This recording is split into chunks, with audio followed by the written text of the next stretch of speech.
সন্দীপ সাহা। তো আমি এর আগে যে ক্লাস নিয়েছিলাম ট্রেডিশনাল, নন ট্রেডিশনাল, তারপরে হচ্ছে ইউএসএন, ঠিক আছে। তো ইউএসএন মিডিয়াম, তারপর হচ্ছে electro chemical, electro discharge, machining প্রসেসগুলো নিয়ে আমি পরে আবার আলোচনা করছি। তো আমি তার আগে অটোমোবাইল ইঞ্জিনিয়ারিংটাও স্টার্ট করে দিচ্ছি। তো অটোমোবাইল ইঞ্জিনিয়ারিংয়ের বেসিক হচ্ছে আমাদের গাড়ি, যানবাহন এসব নিয়ে হচ্ছে অটোমোবাইল ইঞ্জিনিয়ারিং, ঠিক আছে। তো এটা হলো একটা গাড়ি, আমি অত ভালো আমি আঁকতে পারি না, ঠিক আছে। এটা হলো জাস্ট বোঝানোর জন্য, ঠিক আছে, তোমাদের যাতে একটু বুঝে নাও, ঠিক আছে। আমি অত ভালো আঁকতে পারি না। তো এটা হলো গাড়ির হচ্ছে ফ্রন্ট ভিউ, ঠিক আছে, ফ্রন্ট। আর এটা হলো ব্যাক ভিউ। তো আমি এটা টপ ভিউ এঁকেছি, ঠিক আছে। তো মানে গাড়ি আমাদের যেমন শরীরে যেমন কঙ্কাল আছে প্রথমে, তো আমাদের কঙ্কালের উপরে আমাদের চামড়া, ত্বক, রক্ত, মাংস সব কিছু। তো গাড়িরও সেরকম কঙ্কাল থাকে। তো এটা হলো গাড়ির সেই কঙ্কাল, ঠিক আছে। মানে এই কঙ্কালটাকে বলা হয় ফ্রেম, গাড়ির ফ্রেম। এই যে দেখছো, ঠিক আছে, এই উপরটাকে বলা হয় ফ্রেম। ফ্রেমের উপর দেখো একটা ইয়ে আছে, এইটুকু করছি, এটা বলা হয় চ্যাকচিস, ঠিক আছে, চ্যাকচিস। এটাকে বলা হয় ফ্রেম, সরি।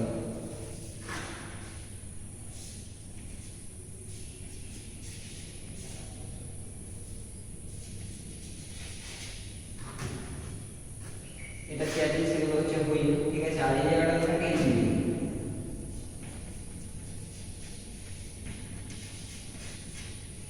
এবার এখানে বোঝানোর মতো কিছু নেই, তো বলে দিচ্ছি আমি, ঠিক আছে। তো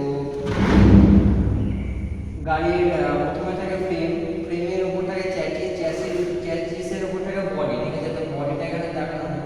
বডি মানে কি বলতো,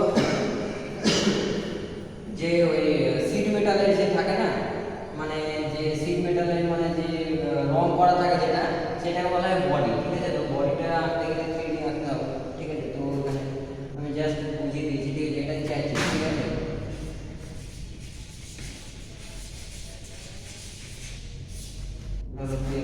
এগুলো হুইল। তো ইঞ্জিন, এবার ইঞ্জিন হচ্ছে গাড়ির মধ্যে দুই ধরনের থাকে, মানে সরি, ইঞ্জিনটা গাড়ির দুই দিকে থাকতে পারে, একটা হলো ফ্রন্টে, একটা হলো পিছনে, ঠিক আছে। ন্যানো গাড়ি, যে টাটা ন্যানো গাড়ি, সেটা পিছনে থাকে। আর সমস্ত গাড়ির ইঞ্জিন সামনে থাকে, বাস, ট্রাক, লরি, ঠিক আছে, যানবাহন, মোটর সাইকেল, টু হুইলার, ঠিক আছে। আর স্কুটি দেখবে পিছনে থাকে, স্কুটির ইঞ্জিনটা পিছনে থাকে। তো অটোমোবাইলকে আমরা দুই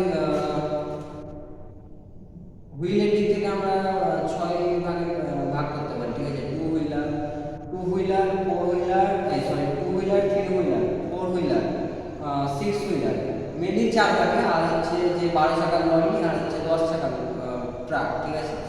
তো মেনলি 4 ভাগে, 6 ভাগে ভাগ করা যেতে পারে, ঠিক আছে। তো লিখে দিচ্ছি,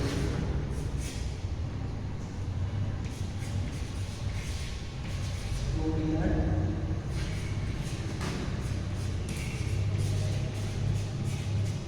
থ্রি হুইলার,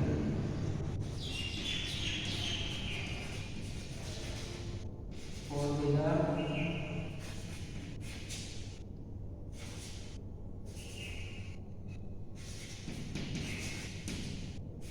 সিক্স হুইলার, ঠিক আছে। ডাবল মানে হচ্ছে হুইলার। তো টু হুইলার মানে হচ্ছে বাইক, স্কুটার, স্কুটি, ঠিক আছে। থ্রি হুইলার মানে হচ্ছে অটো, টোটো, ঠিক আছে, এগুলো হচ্ছে থ্রি হুইলার। ফোর হুইলার হচ্ছে প্রাইভেট গাড়ি, প্রাইভেট কার, তারপর হচ্ছে ট্যাক্সি, মারুতি, ইটিসি। বাস না, বাসটা সিক্স হুইলার, ঠিক আছে। বাসে দেখবে সামনে দুটো চাকা, পেছনে কিন্তু 4টে চাকা থাকে, মানে দুটো চাকা একসাথে লাগানো থাকে, ঠিক আছে। আর আরো দুটো মানে হচ্ছে 10 হুইলার আর হচ্ছে 12 হুইলার। তো ওই দুটো এর মধ্যে না বললেও চলে, ঠিক আছে। তো এবার ইঞ্জিনের প্রকারভেদ নিয়ে আমি পরে একটা ভিডিও করবো, না হলে একটা ভিডিওর মধ্যে যদি অটোমোবাইল আর ইঞ্জিন, যদি আইসি ইঞ্জিন একসাথে করে দিই, তাহলে সেটা অনেক লং ভিডিও হয়ে যাবে। তো তোমাদেরও বুঝতে প্রবলেম হবে। তো আমি আজকে অটোমোবাইল ইঞ্জিনিয়ারিং ক্লাসটা নিচ্ছি। তো আইসি ইঞ্জিনও আমি নেবো, ঠিক আছে। আইসি ইঞ্জিন, ইন্টারনাল কম্বাসন ইঞ্জিন, সেটা আবার 2 ভাগে, ডিজেল, পেট্রোল, ঠিক আছে। ওগুলো অনেক ভাগ। তো আমি ইঞ্জিনটা আমি এঁকেছি, তারপরে এরকম টাইপের ভাগ, ঠিক আছে। এটা হলো স্পার্ক প্লাগ, মানে হচ্ছে পেট্রোল ইঞ্জিন। তোমাদের একটা কথা মাথায় রাখতে হবে, স্পার্ক প্লাগ যেখানে থাকবে সেটা হলো পেট্রোল ইঞ্জিন। আর ফুয়েল ইঞ্জেক্টর যেখানে থাকবে সেটা হলো ডিজেল, ঠিক আছে। এগুলো আমি পরে আমি ভিডিওতে ডিটেলস আমি বুঝিয়ে দেবো। তো এটা হলো অটোমোবাইলের ইঞ্জিন, দুই দিকে থাকতে পারে গাড়ি, ঠিক আছে, ফ্রন্ট হচ্ছে ব্যাক। আর হচ্ছে আর যে গাড়ির মধ্যে যে লোড যেটা ক্যারি করে সেটা কিন্তু চ্যাচিস ক্যারি করে, ঠিক আছে। চ্যাচিস ফ্রেমের পর চ্যাচিসের পর হচ্ছে বডি থাকে। আর চ্যাচিসটা তোমরা গাড়ি কোথায় দেখতে পাবে বলো তো? ট্রাক্টরে ভালো দেখতে পাবে। ট্রাক্টরে যে ডালা থাকে না, দেখবে ডালাটা উঠে যায়, ঠিক আছে। যে উঠে যায় সেটা বডির সাথে মানে ওইটাকে বলতে চ্যাচিস, ঠিক আছে। যেমন ধরো এরকম ফ্রেম আছে, ফ্রেমের মধ্যে এই যে ডালা, এটা ধরো ডালা, এটা ধরো ট্রাক্টরের ডালাটা, এটার মধ্যে হাইড্রোলিক সিস্টেম থাকে, এটা মধ্যে হাইড্রোলিক সিস্টেম থাকে। এই যত তত যে এইটাকে বলা হয় চ্যাচিস, ঠিক আছে। এটা বলা চ্যাচিস, এটা বলা ফ্রেম, এটা তোমরা বুঝতে পারবে। আর আর হচ্ছে পেট্রোলিং, অটোমোবাইলের মধ্যে পেট্রোল ইঞ্জিন থাকে হচ্ছে বেসিক্যালি প্রাইভেট কার, তারপরে মানে যেগুলো মানে যেগুলো হচ্ছে মানে পেট্রোল ইঞ্জিন থাকলে পরে সাউন্ড কম হবে, গাড়ির সাউন্ডটা প্রচুর পরিমাণে কম হবে। আর যদি ডিজেল ইঞ্জিন থাকে তাহলে কিন্তু গাড়ির সাউন্ড বেশি হবে। আবার পেট্রোল ইঞ্জিন যদি গাড়িতে থাকে তাহলে কিন্তু পাওয়ার মানে ক্ষমতা, গাড়ির যে ক্ষমতা সেটা কিন্তু কমে যাবে। আবার ডিজেল ইঞ্জিনের টর্ক যেহেতু বেশি না, সেহেতু কিন্তু দেখবে যে ডিজেল ইঞ্জিন বড় বড় ডাম্পার, তারপর বড় বড় লরি, 10 চাকা 12 চাকা লরি, তারপরে ট্রাক্টর, এগুলোতে সব ডিজেল ইঞ্জিন ব্যবহার করা হয়। আর যে প্রাইভেট কার, তারপর হচ্ছে মারুতি 4 চাকা টু হুইলার, ঠিক আছে, এগুলোতে তোমার অটোমোবাইলে তোমার পেট্রোল ইঞ্জিন ব্যবহার করা হয়। আবার two stroke, four stroke engine, ঠিক আছে। তো টু স্ট্রোক হচ্ছে বেসিক্যালি তোমার ফুয়েল কনজাম্পশন বেশি লাগবে, মানে তোমার স্ট্রোকটা দুই মানে একটা মানে ধরো এই যে পিস্টনটা ওঠা নামা করছে, পিস্টনটা যদি একবার নামে তাহলে কিন্তু দুটো স্ট্রোক কমপ্লিট হয়ে যাবে। সাকসেন স্ট্রোক আর হচ্ছে কম্প্রেসিভ স্ট্রোক, দুটো স্ট্রোক একসাথে মানে যখন পিস্টনটা যখন নামবে তখন কিন্তু যে গ্যাসটা থাকে সেটা কিন্তু অটোমেটিক বেরিয়ে যাবে, মানে যেটা দহন করা গ্যাস, এবং সঙ্গে সঙ্গে কিন্তু যখন উপরের দিকে আস্তে আস্তে ঢুকবে তখনই কিন্তু ও ঢুকে যাবে, মানে ইনলেট ভালভ ওপেন হয়ে যাবে এবং যে কার্বোরেটর থেকে যে আসবে এয়ার এবং এয়ার মিক্সচার সেটা কিন্তু প্রবেশ করবে এবং কম্প্রেসটা কিন্তু হয়ে যাবে। এবং যখন আবার যখন নিচের দিকে নামবে না তখন কিন্তু মানে কম্বাসন হয়ে যাবে। কম্বাসন মানে যে দহন, মানে তখন স্পার্কিং ঘটবে এবং সেটা পিস্টনটাকে নিচের দিকে ঠেলবে, ঠিক আছে।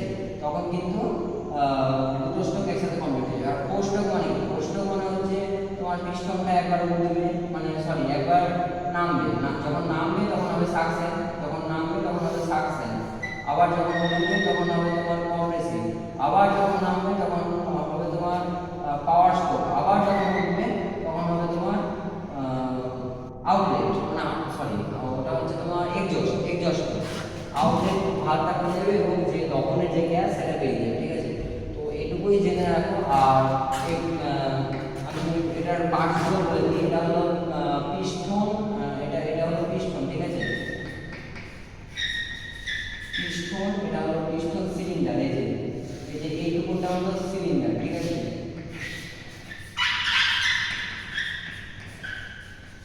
এটা হলো সিলিন্ডার।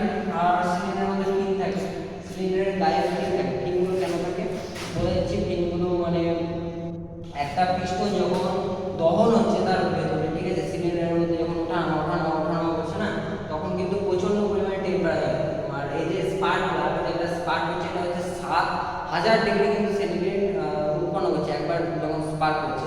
তখন এর ভিতরে 2 থেকে 2000 থেকে 3000 ডিগ্রি সেন্টিগ্রেড উৎপন্ন হয়, ঠিক আছে। সেই জন্য দেখবে স্পার্ক প্লাগের গায়ে কোটিং থাকে, ঠিক আছে, যাতে সেটা কোনো কিছু না বলে যায়। আর এগুলো হয় হচ্ছে হাই কার্বন স্টিল, এই পিস্টন, ক্র্যাঙ্কশ্যাফট, তারপর হচ্ছে সিলিন্ডার, এগুলো হচ্ছে হাই কার্বন স্টিল, ঠিক আছে। আর এটা হলো সিলিন্ডার গেল, ফিন গেল, এগুলো হচ্ছে ফিন। আর এটা হচ্ছে কানেক্টিং রড, মানে পিস্টন আর হচ্ছে ক্র্যাঙ্কের সাথে কানেক্ট করছে, এটাকে বলা হয় তোমার কানেক্টিং রড।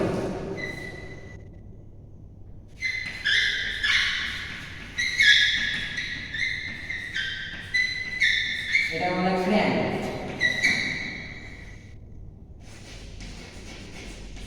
ক্র্যাঙ্ক, ঠিক আছে। আর এটাকে বলা হয়, এই যে এটাকে বলা হয় ক্র্যাঙ্ক শ্যাফট।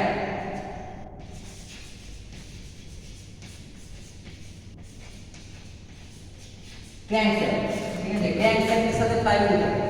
ফ্লাইহুইলের কাজ কি? ফ্লাইহুইলের কাজ হলো এনার্জি স্টোর করা। আমরা জানি যখন পিস্টনটা পাওয়ার স্ট্রোক থেকে যখন নিচের দিকে যখন প্রচন্ড পরিমাণে ধাক্কা দিচ্ছে, তখন ফ্লাইহুইলের চাকাকে প্রচুর পরিমাণে ঘুরিয়ে দিচ্ছে। ওটা যেহেতু প্রচন্ড হার্ড এবং প্রচন্ড ভারী চাকা, সেহেতু বাকি তিনটে স্ট্রোককে কিন্তু এনার্জি সাপ্লাই করছে। বাকি তিনটে স্ট্রোককে কিন্তু কোনো রকম পাওয়ার জেনারেট হচ্ছে না, ঠিক আছে। তো আজকে ক্লাসটা এই পর্যন্ত থাক, এটুকুই তোমরা মনে রাখো। তারপর আমি অটোমোবাইলের এই ইঞ্জিন নিয়ে আমরা ডিটেলস আলোচনা করবো, আর অটোমোবাইলের পার্টসগুলো জানলাম এইটাই, ঠিক আছে। তো আমার চ্যানেলটা ভালো লাগলে অবশ্যই সাবস্ক্রাইব করে